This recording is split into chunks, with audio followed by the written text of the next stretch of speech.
Hello friends, welcome to all. मेरे channel में आप सब लोगों का स्वागत है। पिछले वीडियो में हम लोगों ने देखा मैनेजमेंट इंफॉर्मेशन सिस्टम का इंट्रोडक्शन। ठीक है, तो अभी इस वीडियो में हम लोग management information system in the organization, जो कि सेकेंड यूनिट है हमारा, वो लेके आए हैं। इसमें जितने भी पॉइंट्स कवर होने वाले हैं आज हमारे इस लेक्चर में, ये सारे के सारे अभी आप लोगों को ये स्लाइड में दिए गए हैं। ठीक है, तो ज़्यादा टाइम वेस्ट ना करते हुए हम लोग हमारा जो सेकंड यूनिट है उसको स्टार्ट करते हैं। Management information system. ठीक है, मैनेजमेंट इंफॉर्मेशन सिस्टम क्या रहता है? इसमें इंफॉर्मेशन सप्लाई करनी रहती है जिस भी डिपार्टमेंट को इंफॉर्मेशन की डिमांड रहे, जैसे भी डिमांड रहे वो सारी की सारी सप्लाई करनी रहती है। अभी यहाँ पे क्या दिया गया है, देखिए MIS क्या करता है एक्चुअल में। अगर ऑर्गेनाइजेशन में उसका जो पर्पज़ है वो देखेंगे तो मैनेजमेंट इंफॉर्मेशन सिस्टम इस तरीके से काम करता है कि यहाँ पे इंफॉर्मेशन कलेक्ट की जाती है इंटरनल एंड एक्सटर्नल सोर्सेज से, और उसको डिसीजन मेकिंग जितने भी बिजनेस में रहते हैं उन सबके काम में लिया जाता है।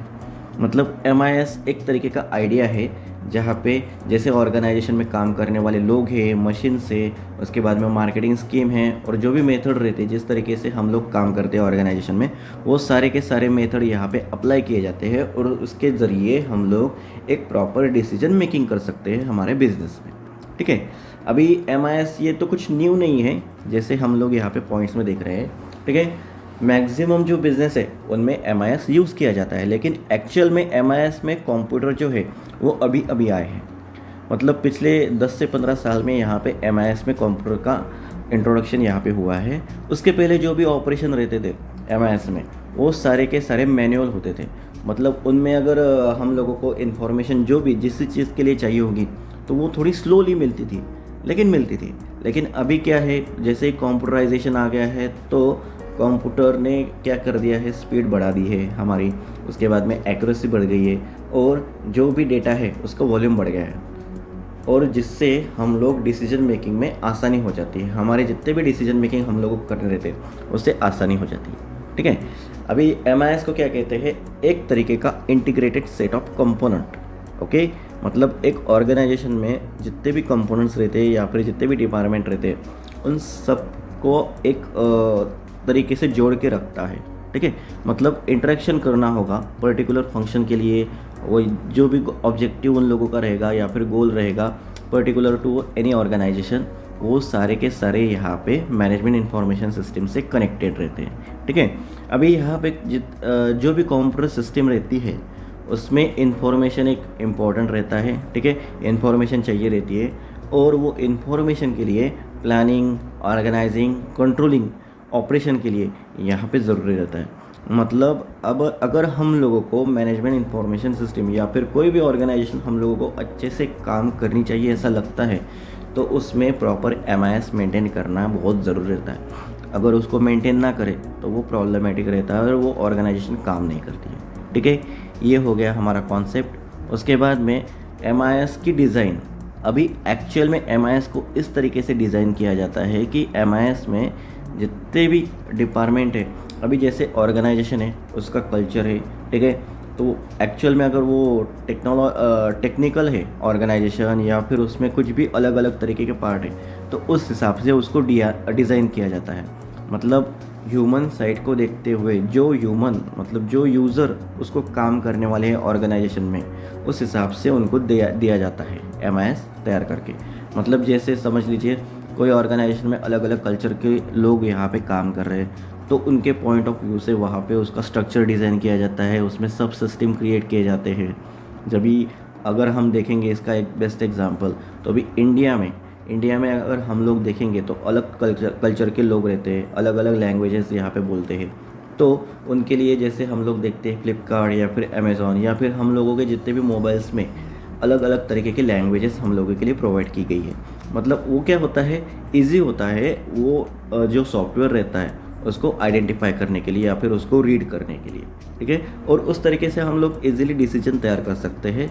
हम लोगों को एक पावर मिलती है जिसके ज़रिए हम लोग इन्फॉर्मेशन इजीली कैच कर सकते हैं, कलेक्ट कर सकते हैं। ठीक है, ये सबसे इम्पोर्टेंट रहता है। अभी MIS क्या करता है, एक्चुअल में रूल्स, पॉलिसीज़ और प्रोसीजर ये अप्लाई कर देता है हर एक ऑर्गेनाइजेशन में। अभी यहाँ पे क्या होता है ऑर्गेनाइजेशन में काम करने वाले जितने भी लोग रहते हैं वो एक MIS का पार्ट रहते हैं। तो उस हिसाब से इंफॉर्मेशन कलेक्ट करना, उनको प्रोवाइड करना, डिसीजन मेकिंग की रिस्पॉन्सिबिलिटी जिनके ऊपर रहे उनको एक्चुअल में जो इन्फॉर्मेशन के रिपोर्ट्स की ज़रूरत है वो प्रोवाइड करना, डाटा समराइज़ करना, ये सारे काम जो है MIS के डिज़ाइन में हम लोगों को अवेलेबल करके दे देने चाहिए। मतलब दे देता है MIS जो है वो सारी की सारी इन्फॉर्मेशन यहाँ पे प्रोवाइड कर देता है। ठीक है, ये हो गई MIS की डिज़ाइन।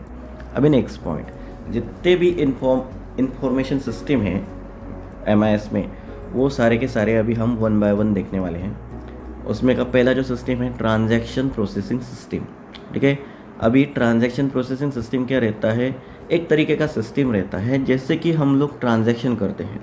ठीक है, जितने भी ऑर्गेनाइजेशन में ट्रांजैक्शन रहते हैं वो सारे के सारे एक डेटाबेस प्रोग्राम जो रहता है, डेटाबेस सिस्टम, वो मॉनिटर करते रहते हैं। ठीक है, जैसे समझ लीजिए इंटरनेट के ऊपर हम लोगों ने कुछ चीज़ें बेचने के लिए डाली है, तो वो एक पर्टिकुलर टाइम के अंदर कितनी चीज़ें सेल हो रही है या फिर उनके लिए कितने कस्टमर वहाँ पे आ रहे हैं, पेमेंट कैसे हो रहा है, ये सब कंट्रोल करना ये ट्रांजैक्शन प्रोसेसिंग सिस्टम का काम रहता है।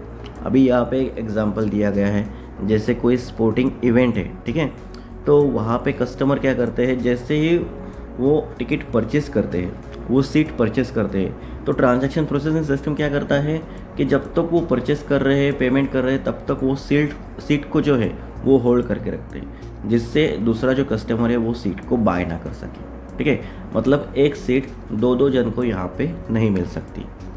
इसको बोलते हैं ट्रांजैक्शन प्रोसेसिंग सिस्टम।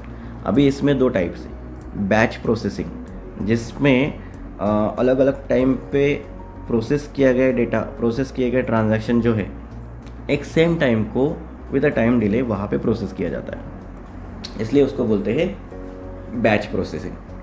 नेक्स्ट है रियल टाइम प्रोसेसिंग। अभी रियल टाइम प्रोसेसिंग क्या रहता है, जब आपने प्रोसेस किया उसी टाइम पे वो काम हो गया, उसी टाइम पे वो ट्रांजैक्शन जो है वो कंप्लीट हो गया, इसको बोलते हैं रियल टाइम प्रोसेसिंग। ठीक है, अभी नेक्स्ट स्लाइड में हम लोग देखने वाले हैं फीचर्स। अभी इसमें कौन कौन से फीचर रहते हैं, जैसे ये नॉर्मल फीचर है, हम लोग देखेंगे अभी 1 by 1। Rapid response, reliability, inflexibility and control processing. Rapid response मतलब क्या है, जैसे ही हम लोगों ने किसी चीज़ के लिए ट्रांजैक्शन किया, हम लोगों को ज़्यादा देर तक टाइम वेस्ट नहीं करना पड़ता है, वहाँ पे इजीली हम लोगों को जो भी परचेज़ किया हो वो हम सब लोगों को वो ट्रांजैक्शन की इन्फॉर्मेशन वहाँ पे मिल जाती है। जैसे किसी को पैसे ट्रांसफ़र किए तो वो भी मिल जाएगा, कुछ हम लोगों ने कोई म्यूज़िक कंसर्ट के लिए टिकट बुक किया होगा या फिर कोई बस के लिए टिकट बुक किया तो उसकी इन्फॉर्मेशन भी हम लोगों को जल्दी मिल जाती है। रिलायबिलिटी, अभी रिलायबिलिटी क्या रहता है, एक्चुअल में हम लोग उसके ऊपर डिपेंड रह सकते हैं कि नहीं। जैसे हम लोग कोई प्रोडक्ट परचेस वगैरह करते हैं तो वो प्रोडक्ट परचेस के साथ में जो बिज़नेस है, अभी एक्चुअल में उसका जो रेवेन्यू है वो कस्टमर के ऊपर से आता है। ठीक है, अगर उनको अच्छे से ट्रांजैक्शन प्रोसेसिंग ना मिले तो वो बिज़नेस के ऊपर डिपेंड नहीं रहते, दूसरे के ऊपर चले जाते हैं। ठीक है, तो उस हिसाब से ये जो ट्रांजैक्शन प्रोसेसिंग सिस्टम है वो रिलायबल रहती है और कस्टमर उनके ऊपर भरोसा कर सकते हैं, उस हिसाब से उसका काम भी रहता है। ठीक है, नेक्स्ट है इनफ्लेक्सिबिलिटी। अभी इनफ्लेक्सिबिलिटी मतलब क्या है, जितने भी ट्रांजैक्शन हैं एक लॉन्ग पीरियड के लिए अगर वहाँ पे तय हो रहे हैं तो उनका एक स्ट्रक्चर जो है वो कभी चेंज नहीं होता है, मतलब वो उसी तरीके से होते हैं जैसे हम लोग नॉर्मली पेमेंट करते हैं। जिस तरीके से पेमेंट करते हैं वो सारे के सारे तरीके वहाँ पे आते हैं। अगर कोई नई सिस्टम वहाँ पे आई है पेमेंट के लिए और वो हमारे पास नहीं है तो हम लोग उसको यूज़ नहीं कर सकते। ठीक है, तो इस हिसाब से जो चीज़ को हम लोग यूज़ कर सकते हैं वो चीज़ वहाँ पे अवेलेबल रहती है, इसको बोलते हैं इनफ्लेक्सिबिलिटी। उसके बाद में है कंट्रोल प्रोसेसिंग। कंट्रोल प्रोसेसिंग मतलब क्या है, कोई ट्रांजैक्शन अगर हमारा छूट गया या फिर गलती से हो गया तो उसके लिए कोई कंट्रोल करने वाला ऑथोराइज पर्सन वहाँ पे रहना चाहिए, जो कि TPS सिस्टम में रहता है। TPS यानी कि ट्रांजैक्शन प्रोसेसिंग सिस्टम में रहता है और वो उस सिस्टम को एक्सेस कर सकता है एट एनी टाइम। ठीक है, इसलिए TPS सिस्टम ये एक इम्पॉर्टेंट सिस्टम यहाँ पे बताई गई है। अभी नेक्स्ट सिस्टम देखते हैं डिसीजन सपोर्ट सिस्टम। अभी डिसीजन सपोर्ट सिस्टम क्या है, एक तरीके का कंप्यूटराइज प्रोग्राम रहता है जो भी हम लोगों को अगर किसी चीज़ के लिए डिसीजन लेना है, डिटर्मिनेशन, जजमेंट या फिर कोर्सेज ऑफ एक्शन ऑर्गेनाइजेशन में जो भी बिजनेस रिलेटेड लेने होंगे तो उनके लिए हम लोगों को सपोर्ट करता है। अभी यहाँ पे एक स्ट्रक्चर दिया गया है, जैसे देख सकते हैं आप, डेटा प्रोवाइड करते हैं। उसके बाद में वो जो कंप्यूटर सिस्टम है उसको डेटा को प्रोसेस करती है। उसके बाद में एक रिपोर्ट जनरेट होती है। फिर मैनेजमेंट के हिसाब से वो रिपोर्ट उनके पास जाती है, जैसे पर्सनल मैनेजमेंट होगी या फिर अकाउंटिंग, प्रोडक्शन, मार्केटिंग, डिस्ट्रीब्यूशन, उनके हिसाब से उनको डेटा जाता है और वो वहाँ पे डिसीजन ले सकते हैं। ठीक है, अगर डिसीजन अच्छा रहा तो ठीक है, प्रोसेसिंग अच्छी रही तो ठीक है, नहीं तो फिर से वो जो डेटा है क्वांटिटेटिव टेक्निक्स अप्लाई की जाती है, फिर से कंप्यूटर प्रोसेस करता है, फिर से वो रिपोर्ट जनरेट होती है और फिर से वो मैनेजमेंट को वापस जाती है। इस हिसाब से डिसीजन सपोर्ट सिस्टम जो है वो काम करती है। In short decision support system क्या करती है, एक तरीके की सपोर्ट सिस्टम रहती है, एक तरीके का कंप्यूटर प्रोग्राम रहता है जो हम लोगों के डिसीजन को, जजमेंट को सपोर्ट करता है। मतलब कोई भी प्रॉब्लम ऑर्गेनाइजेशन में आई हो तो उनको सपोर्ट करता है, या फिर उनको किस तरीके से हम लोग हैंडल करें ये मैनेजमेंट को बताता है। ठीक है, अभी ये पॉइंट में हम लोग देख रहे हैं जो भी मैनेजमेंट इंफॉर्मेशन सिस्टम है, जैसे हम लोगों को कोई इन्फॉर्मेशन प्रोसेस करनी है एक पर्टिकुलर डिसीजन रिलेटेड, तो मैनेजर क्या करते हैं, जैसे सपोज मिडल मैनेजमेंट हो, ठीक है, या फिर मिडल मैनेजर्स रहो, तो वो क्या करते हैं, एक तरीके के इंटेलिजेंस डिसीजन उन लोगों को देने पड़ते हैं। ठीक है, तो वो उस हिसाब से वो इन्फॉर्मेशन को प्रोसेस करते हैं। मतलब जो भी मैनेजमेंट रही, मतलब टॉप लेवल रही या फिर मिडल लेवल रही या फिर लोअर लेवल। अभी यहाँ पे एक एग्जांपल दिया गया है जिससे डीएसएस बैंक है। अभी इन लोगों को एनालाइज करना है कि डिपॉजिट जो भी है हमारे बैंक में वो कम हो रहे हैं, तो उनको एनालाइज करते हैं कि ट्रेंड कैसे चल रहा है, फिर उस हिसाब से वो डिपॉजिट्स और लोन किस तरीके से प्रोवाइड किए जाए ये देखते हैं। मतलब मार्केटिंग की स्ट्रेटेजी उस हिसाब से अप्लाई करते हैं। अभी ये डिसीजन सपोर्ट सिस्टम जो है इसमें 3 कंपोनेंट्स आते हैं। अभी कौन कौन से हैं, डीएसएस डेटाबेस। ठीक है, पहला पॉइंट है डीएसएस डेटाबेस। डीएसएस मतलब डिसीजन सपोर्ट सिस्टम डेटाबेस। अभी इसमें मैक्सिमम सोर्सेस रहते हैं, जिसमें इंटरनल डेटा रहता है जो भी ऑर्गेनाइजेशन के अंदर का हो, एक्सटर्नल डेटा जैसे इंटरनेट है, या फिर ऑर्गेनाइजेशन के बाहर के जितने भी वेयर हाउसेस वगैरह रहते हैं जो सपोर्ट कर सकते हैं डिसीजन के लिए, वो सारे के सारे ये डेटाबेस के अंदर आते हैं। ठीक है, नेक्स्ट है डीएसएस सॉफ्टवेयर सिस्टम। अभी एक मैथमेटिकल या फिर एनालिटिकल मॉडल यहाँ पे रहता है, उस तरीके से कॉम्प्लेक्स डेटा को वो हैंडल कर सके। ठीक है, और एक प्रॉपर मॉडल यहाँ पे तैयार किया जाता है जिसमें जैसे भी डिफरेंट इनपुट दिए जाते हैं एक आउटपुट मिलता है, और उस हिसाब से ये सॉफ्टवेयर सिस्टम काम करता है।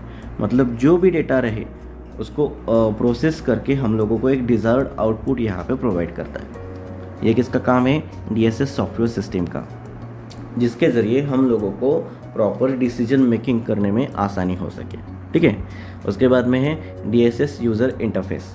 अभी इंटरफेस मतलब क्या रहता है, जैसे ही हम लोग ये सॉफ्टवेयर यूज़ कर रहे हैं तो अगर इसका इंटरफेस अगर अच्छा रहा, मतलब दिखने में आसानी रही, जैसे टेक्स्ट में अब हम लोगों को डेटा मिल रहा है या फिर चार्ट में या फिर ग्राफिक्स में मिल रहा है, तो हम लोगों को जजमेंट करने में बहुत आसानी हो जाती है। जैसे कि एक मार्केटिंग मैनेजर है, उसको हम लोग अगर टेबुलर फॉर्म में उसका सेल्स डाटा यहाँ पे प्रोवाइड कर दे, या फिर कोई आर्किटेक्चर है उसको एक डिज़ाइन प्लान जो है एक तरीके से ग्राफिकल फॉर्मेट में अवेलेबल कर दे, तो उसको आसानी रह जाएगी और वो सॉफ्टवेयर को ईजिली यूज़ कर सकता है।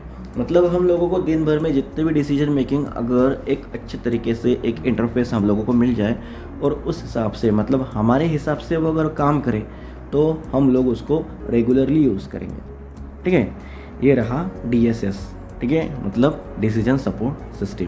अभी नेक्स्ट है, ठीक है, एग्जीक्यूटिव इंफॉर्मेशन सिस्टम। अभी हम लोग स्टार्ट करने वाले हैं। सो एग्जीक्यूटिव इंफॉर्मेशन सिस्टम जो रहती है, ज़्यादातर जो मिडिल लेवल के जो मैनेजमेंट रहते हैं उन लोगों के लिए ये काम में आता है। जैसे ही टॉप लेवल मैनेजमेंट उनके जो गोल्स या फिर उनके जो स्ट्रेटजीज़ है इन लोगों को बताते हैं, तो वो उस हिसाब से वो गोल को अचीव कैसे कर सके उस हिसाब से वो डिसीजन तैयार करते हैं। मतलब ग्राफिकल फॉर्मेट में यहाँ पे एक डिसीजन मेकिंग यहाँ पे करते हैं, और उस हिसाब से जैसे समझ लीजिए कंपनी की परफॉर्मेंस कैसे चल रही है, उसके बाद में अलग अलग तरीके के जो डिपार्टमेंट रहते हैं, finance department, production department, marketing department, उन सब लोगों की परफॉर्मेंस कैसे चल रही है, ये अलग अलग तरीके से यहाँ पे चेक करते हैं। और उस हिसाब से वो क्या करते हैं, उनका डेटा कलेक्ट करती है और उसके बाद में अलग अलग तरीके से यहाँ पे रिपोर्ट जनरेट करते हैं और उस हिसाब से उनका परफॉर्मेंस कैसे चल रहा है यहाँ पे देखते हैं। ठीक है, अभी अगर हम लोग यहाँ पे देखेंगे तो एग्जीक्यूटिव इंफॉर्मेशन सिस्टम जो है वो मेन फ्रेम कंप्यूटर के ऊपर तैयार की गई है। ठीक है, और उनका मेन जो डिस्क्रिप्शन रहता है उनमें क्या क्या तैयार किया रहता है, देखिए सेल्स परफॉर्मेंस चेक किए जाते हैं, मार्केट रिसर्च डेटा रहता है, उसके बाद में जितने भी कंपनीज़ हैं उनकी प्रॉपर इंफॉर्मेशन ये सब एग्जीक्यूटिव इंफॉर्मेशन सिस्टम में इनबिल्ट की जाती है। अभी इसमें कौन कौन से तरीके से डेटा रहता है, देखिए business intelligence, financial intelligence and data with technology support to analyse, इस तरीके की इंफॉर्मेशन यहाँ पे इनबिल्ट की जाती है।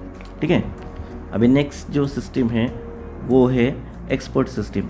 अभी एक्सपर्ट सिस्टम क्या रहती है, एक्सपर्ट सिस्टम मतलब क्या रहता है, एक तरीके का आर्टिफिशियल इंटेलिजेंस सिस्टम। ये सिस्टम क्या करती है, हम लोगों के जितने भी डिसीजन मेकिंग रहेंगे, मतलब ह्यूमन एक्सपर्ट के, अभी किसी चीज़ में हम लोग अगर एक्सपर्ट रहे तो वो क्या करते हैं, जितने भी एक्सपर्ट रहे ये इन लोगों का डेटा एक सिस्टम में तैयार मतलब सेव करके रखते हैं, अपडेट करते रहते हैं। अभी कोई भी डिसीजन मेकिंग रहे, जैसे बिजनेस रिलेटेड जितने भी प्रॉब्लम वगैरह रहते हैं तो उनको सॉल्व करने के लिए कुछ डिसीजन जो एक्सपर्ट लोग रहते हैं उन्होंने बनाए हुए रहते हैं, तो वो एक सिस्टम में इनबिल्ट कर देते हैं, मतलब एक सिस्टम में डाल देते हैं, और वो सिस्टम को यूज़ करने वाले जितने भी बिजनेसमैन रहते हैं, जितने भी बिजनेसेस रहते हैं, इस सिस्टम से उनके अंदर जितने भी प्रॉब्लम आ रही है उसको वो सॉल्व कर सकते हैं, जितने भी कॉम्प्लेक्स प्रॉब्लम रहे होंगे। ठीक है, जैसे समझ लीजिए अभी यहाँ पे कोई प्रॉब्लम है, जैसे डॉक्टर्स वगैरह है, ठीक है, या फिर हम लोग अगर देखेंगे जो लॉयर्स वगैरह है वो क्या करते हैं, जैसे पहले लॉयर या फिर पहले जो डॉक्टर रहे होंगे उन्होंने किसी डिसीज़ के ऊपर या फिर कोई बड़ा मेडिसिन वहाँ पे अगर बना लिया होगा उन्होंने किसी डिसीज़ के ऊपर, तो बाकी के डॉक्टर जो है वो सिस्टम को फॉलो करते हैं। ठीक है, सेम लॉयर भी क्या करते हैं, लॉयर भी वही करते हैं, इंजीनियर भी वही करते हैं, मतलब क्या है, एक तरीके की एक्सपर्ट सिस्टम जिसमें आर्टिफिशियल इंटेलिजेंस का यूज़ किया गया होगा, ये सिस्टम को यहाँ पे यूज़ किया जाता है। उस तरीके से हम लोग इसको काम करते हैं। अभी पहली जो है एक्सपर्ट सिस्टम वो 1970 में तैयार की गई और उसको अलग तरीके से और 1980 में उसको इंट्रोड्यूस किया गया। मतलब उसमें क्या किया, आर्टिफिशियल इंटेलिजेंस सॉफ्टवेयर यहाँ पे डाल दिया और उसमें दो सब सिस्टम यहाँ पे ऐड किए गए, जिसमें inference engine and knowledge base. Knowledge base अभी हर तरीके से यहाँ पे प्रोवाइड किया जाता है, जिसमें हम लोग नए नए फैक्ट्स उसमें हर बार डाल सकते हैं, उसमें जितनी भी इंफॉर्मेशन है उसको अपडेट कर सकते हैं। इसका ऑब्जेक्टिव क्या रहता है अभी एक्सपर्ट सिस्टम का हम लोग देखते हैं। ठीक है, अभी एक्सपर्ट सिस्टम का जो ऑब्जेक्टिव है, इसमें जितने भी ह्यूमन एक्सपर्ट है उन सब लोगों की प्रॉब्लम सॉल्विंग एबिलिटी ये सिस्टम में डाल दी जाती है। मतलब क्या है, अभी हम लोगों को अगर कोई हाई लेवल का प्रॉब्लम यहाँ पे आया तो उनके जितने भी क्वालिफाइड प्रैक्टिशनर हैं उनकी इन्फॉर्मेशन हम लोगों को यहाँ पे मिल जाती है कि अगर वो यहाँ पे रहते तो फिर वो किस तरीके से वो प्रॉब्लम को सॉल्व करते। इसको क्या बोलते हैं, एक्सपर्ट सिस्टम। ठीक है, उसके बाद में है इसमें जो भी पॉइंट्स वगैरह दिए गए हैं, छोटे छोटे पॉइंट्स है, देखिए यहाँ पे अगर देखेंगे तो मेडिसिन, जैसे मैंने आपको बताया पहले पॉइंट में ही बता दिया कि जैसे कोई डॉक्टर है, ठीक है, तो डॉक्टर को अगर किसी डिसीज़ को यहाँ पे रिकॉग्नाइज करना है, डायग्नोस करना है, ठीक है, उसकी ट्रीटमेंट करनी है, तो वो क्या करते हैं, पहले डॉक्टर ने उस ट्रीटमेंट उस डिसीज़ के लिए कैसे ट्रीटमेंट की, उसको कैसे डायग्नोस किया, तो उस हिसाब से फिर वो बाकी के डॉक्टर भी वो मेथड को फॉलो करते हैं और उस हिसाब से काम करते हैं। ठीक है, ये एक एक्सपर्ट सिस्टम का एक बेस्ट एग्जांपल यहाँ पे हम लोग बता सकते हैं। उसके बाद में है नेक्स्ट पॉइंट है the recent development in the field of MIS. अभी रिसेंट डेवलपमेंट मतलब क्या रहती है, यहाँ पे रिसेंट डेवलपमेंट मतलब क्या है, अभी एमआईएस के फील्ड में जितने भी नए नए डेवलपमेंट हुई है वो हम लोग अभी यहाँ पे वन बाय वन देखेंगे। पहले है enterprise resource planning, that is ERP. अभी ईआरपी क्या रहता है, एक तरीके का इंटीग्रेटेड प्रोग्राम रहता है जिसमें सारे डिपार्टमेंट, उनमें लगने वाले रिसोर्सेस, उन सब की यहाँ पे प्लानिंग की जाती है। जैसे अकाउंट डिपार्टमेंट हो गया, मैन्युफैक्चरिंग डिपार्टमेंट जिसको हम लोग प्रोडक्शन बोलते हैं, उसके बाद में sales and service, customer relationship management, ये सारे के सारे प्रोग्राम का एक इंटीग्रेटेड प्रोग्राम या फिर इंटीग्रेटेड सॉफ्टवेयर यहाँ पे तैयार किया जाता है और उसके हिसाब से जिन जिन डिपार्टमेंट को इन्फॉर्मेशन की ज़रूरत पड़ती है वो इन्फॉर्मेशन की वहाँ पे डिलीवरी की जाती है। मतलब रियल टाइम ये जो इन्फॉर्मेशन रहती है ये रियल टाइम रहती है। मतलब जैसे समझ लीजिए ऑर्गेनाइजेशन में किसी प्रोडक्शन डिपार्टमेंट में कुछ काम वगैरह चल रहा है, वहाँ पे इन्फॉर्मेशन की ज़रूरत है, वहाँ पे प्रोवाइड की जाती है। और वो इस इन्फॉर्मेशन फाइनेंस डिपार्टमेंट को ज़रूरत होगी तो वो वहाँ पे भी प्रोवाइड की जाती है। ठीक है, इस तरीके से उनका काम हो जाता है। उसके बाद में कस्टमर रिलेशनशिप मैनेजमेंट। अभी कस्टमर रिलेशनशिप मैनेजमेंट क्या रहता है, जैसे भी कंपनी के क्लाइंट्स वगैरह रहे, ठीक है, तो क्लाइंट्स का डेटा यहाँ पे मतलब अवेलेबल किया जाता है और उस हिसाब से नए कस्टमर को अट्रैक्ट करना या फिर पुराने कस्टमर है उनको नर्चर करते रहना। मतलब क्या रहता है कि उनको मेंटेन करना, ये सबसे इम्पॉर्टेंट बात यहाँ पे रहती है। जैसे कि आप लोग देखते हैं कि नॉर्मली हम लोग कोई चीज़ अगर मार्केट से परचेज़ करते हैं, कोई भी चीज़ रहो इलेक्ट्रॉनिक्स वगैरह, तो उनमें हम लोगों का अगर कुछ भी प्रॉब्लम वगैरह आता है सर्विस वगैरह का, तो वो हम लोगों को आसानी से, अगर अच्छी कंपनी रही तो वो हम लोगों को आसानी से सर्विस प्रोवाइड कर दी थी। ठीक है, अगर वो ख़राब कंपनी रही तो वहाँ पे कुछ भी सर्विस हम लोगों को मिलती नहीं है। अगर आपको सर्विस अच्छी मिली तो आप लोग वो कंपनी के प्रोडक्ट बार बार परचेज़ करेंगे। अगर सर्विस अच्छी नहीं मिली तो फिर वहाँ पे कभी परचेज़ नहीं करेंगे। इसको बोलते हैं कस्टमर रिलेशनशिप मैनेजमेंट। उसके बाद में है एंटरप्राइज फीडबैक मैनेजमेंट। अभी जैसे ही हम लोग कोई सिस्टम परचेस करते हैं, ऑर्गेनाइजेशन के लिए एक सॉफ्टवेयर परचेस करते हैं, तो वहाँ पे फीडबैक देना ज़रूरी रहता है। जो भी वो सिस्टम को यूज़ करने वाले यूज़र्स रहते हैं, अभी वो सिस्टम के यूज़र जो रहते हैं वो अलग अलग लेवल पे यूज़ करते हैं, तो उनको पता रहता है कि वो सिस्टम में कौन कौन से प्रोफेशनल पॉइंट्स वहाँ पे चाहिए रहते हैं, उस हिसाब से रिपोर्ट्स कौन कौन सी चाहिए, उसके बाद में वो जो डेटा है उसको प्रोसेस किस तरीके से करना है, ये सारी की सारी चीज़ें उन लोगों को उसमें चाहिए रहती है, तो उस हिसाब से वो लोग काम करते हैं।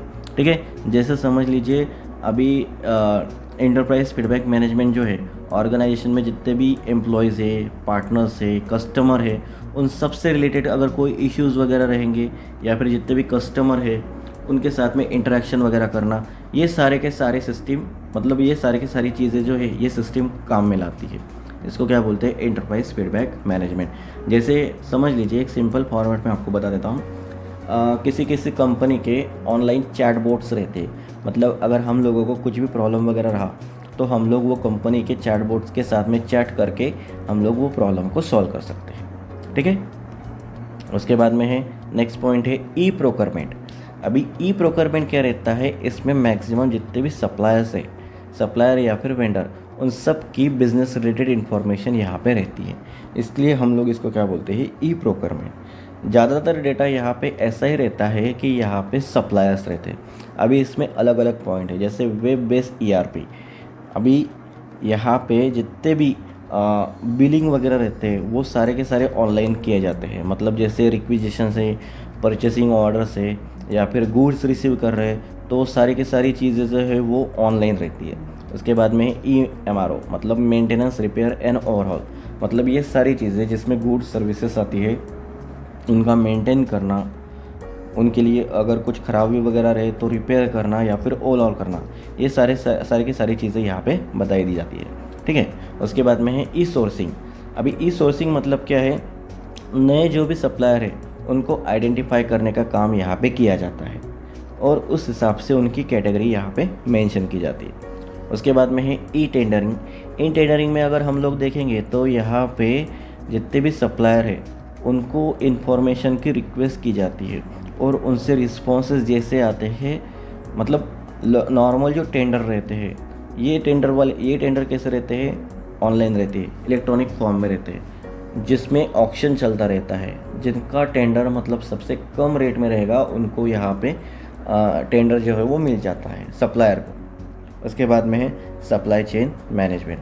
अभी सप्लाई चेन मैनेजमेंट के ऊपर हम लोग अगर देखेंगे, सप्लाई चेन मैनेजमेंट मतलब क्या रहता है, जो भी प्रोडक्ट मतलब यहाँ पे एक तरीके का नेटवर्क रहता है बिज़नेस का, जिसमें हम लोगों को प्रोडक्ट जो है वो प्रोवाइड किए जाते हैं। मतलब यहाँ पे जो एंड यूज़र्स है या फिर एंड कस्टमर है उनको प्रोडक्ट जो है वो सप्लाई किया जाता है टाइम के अंदर। मतलब जैसे समझ लीजिए सप्लाई चेन में आता है रॉ मटेरियल, आता है work in process, inventory and finish goods, ये सारे के सारे पॉइंट्स यहाँ पे आते हैं। मतलब जिनका कंजम्पशन एक कंपनी में होता है, तो इनको एक प्रॉपर डिज़ाइन मेंटेन की जाती है, उसके हिसाब से planning, execution, control and monitoring supply chain activities की जाती है, जिसके ज़रिए हम लोग वहाँ पे जितनी भी इंफॉर्मेशन लग रही हो वो इंफॉर्मेशन वहाँ पे प्रोवाइड करती है। मतलब क्या है, इन शॉर्ट यहाँ पे क्या किया जाता है कि जितनी भी इंफॉर्मेशन या फिर सप्लाई चेन मैनेजमेंट के अंडर में जितने भी, मतलब अभी समझ लीजिए जैसे ही हम लोगों को डिमांड दिख रही है तो वहाँ पे हम लोग सप्लाई कर लेंगे, ठीक है। ये सारे की सारी चीज़ें यहाँ पे रहती है, एक तो वो प्रोडक्ट रिलेटेड रहेंगी या फिर वो इंफॉर्मेशन रिलेटेड रहेंगी। उसके बाद में है, चलो नेक्स्ट पॉइंट हमारा है डेटा माइनिंग। डेटा माइनिंग किसे कहते हैं? अभी एक्चुअल में अगर हम लोग देखेंगे, डेटा माइनिंग एक फ्रेश वर्ड अभी हम लोगों को कंप्यूटर साइंस में दिखाई दे रहा है। इसका मतलब क्या रहता है, हम लोगों को जो भी लार्ज अमाउंट ऑफ डेटा यहाँ पे सर्च करना होगा, जो भी डेटाबेस मैनेजमेंट रहता है उस हिसाब से हम लोगों को यहाँ पे मैनेज करना पड़ता है। मतलब अगर हम लोग देखेंगे तो अगर कोई भी चीज़ के लिए कोई भी एक टॉपिक रहेगा तो उसके लिए हम लोगों को क्या करना पड़ता है, एक ह्यूज अमाउंट ऑफ डेटा वो कलेक्ट करना पड़ता है। तो वो जो डेटा है वो कलेक्ट करने के लिए हम लोगों को क्या करना पड़ता है, एक इंफॉर्मेशन प्रोसेसिंग सिस्टम वहाँ पे अप्लाई करनी पड़ती है। ये इंफॉर्मेशन प्रोसेसिंग सिस्टम क्या करती है, कंप्यूटर सिस्टम को सपोर्ट करती है और उस हिसाब से उसमें आर्टिफिशियल इंटेलिजेंस भी रहता है।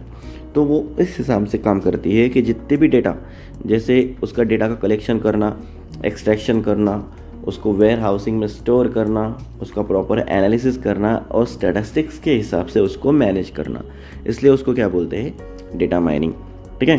नेक्स्ट पॉइंट है हमारा इलेक्ट्रॉनिक कॉमर्स।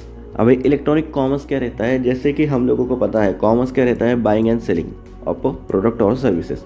अभी ई कॉमर्स क्या रहता है, जितने भी चीज़ें हम लोग इंटरनेट के ऊपर बाइंग और सेलिंग करती है, ठीक है, उसमें गुड्स से, सर्विसेज से, ये सारी की सारी चीज़ें, इस सब को हम लोग यहाँ पे क्या बोलते हैं, इलेक्ट्रॉनिक कॉमर्स।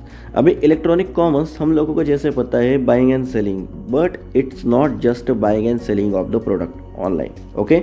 इंटायर प्रोसेस जो भी ऑनलाइन रहती है, जैसे समझ लीजिए मार्केटिंग है, सेलिंग है, delivering services and paying for the product and services, ये सारी की सारी चीज़ें जितनी भी आती है ये ई कॉमर्स के अंडर आती है। अभी पहले जो था, इतना इंटरनेट जो था वो पहले सब लोगों के पास नहीं था, ठीक है। अभी ज़्यादा देखेंगे हम लोग तो इंटरनेट जो है वो बढ़ गया है, इंटरनेट का यूजेस ज़्यादा हो गया है, तो उस हिसाब से कॉमर्स भी जो है, इलेक्ट्रॉनिक कॉमर्स, वो उस हिसाब से इनोवेट हो रहा है। मतलब उसमें electronic fund transfer, supply chain management, internet marketing, online transaction processing, electronic data interchange, inventory management system, उसके बाद में automated data collection system, modern electronic commerce में ये सारे की सारी चीज़ें जो है अभी हम लोगों को दिखाई दे रही है, जिसमें ट्रांजैक्शन लाइफ साइकिल भी आ रही है।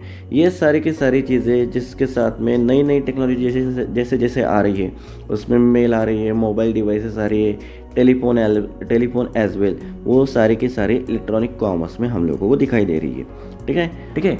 तो ये सारे के सारे जितने भी 8 पॉइंट हम लोगों ने देखे हैं वो अभी recent development in the MIS में आते हैं, ठीक है। आज हम लोगों ने क्या क्या देखा, जैसे ही हमारा चैप्टर का नाम फिर से आप लोग देख लीजिए, MIS इन द ऑर्गेनाइजेशन, जिसमें हम लोगों ने कॉन्सेप्ट देखा, ठीक है। उसके बाद में डिज़ाइन कैसे रहती है MIS इन द ऑर्गेनाइजेशन की, उसके बाद में हम लोगों ने ट्रांजैक्शन प्रोसेसिंग सिस्टम देखा, उसके बाद में डिसीजन सपोर्ट सिस्टम देखा, उसके बाद में एग्जीक्यूटिव इंफॉर्मेशन सिस्टम देखी हम लोगों ने, उसके बाद में हम लोगों ने बहुत से पॉइंट्स यहाँ पे देखे और उसके बाद में recent development in the field of MIS भी देखा है, ठीक है। तो ये सारे के सारे पॉइंट हम लोगों ने ये इस वीडियो में कवर किए हैं। इनमें से मैक्सिमम पॉइंट्स एग्ज़ाम में आ सकते हैं, तो आप अच्छे तरीके से इनको नोट डाउन भी कर सकते हैं, ठीक है। अगर कुछ पॉइंट्स आपको समझ नहीं रहे होंगे तो आप वीडियो को थोड़ा रिवाइंड करके भी देख सकते हैं, आपको अच्छे से समझ में आ जाएंगे। 1-2 बार अगर वीडियो देख लेंगे तो आपको सारे के सारे पॉइंट जो है वो क्लियर हो जाएंगे, ठीक है। तो वीडियो अगर अच्छी लगी हो तो आप लाइक कर सकते हैं, कमेंट कर सकते हैं, ठीक है। तो मिलते हैं नेक्स्ट वीडियो में।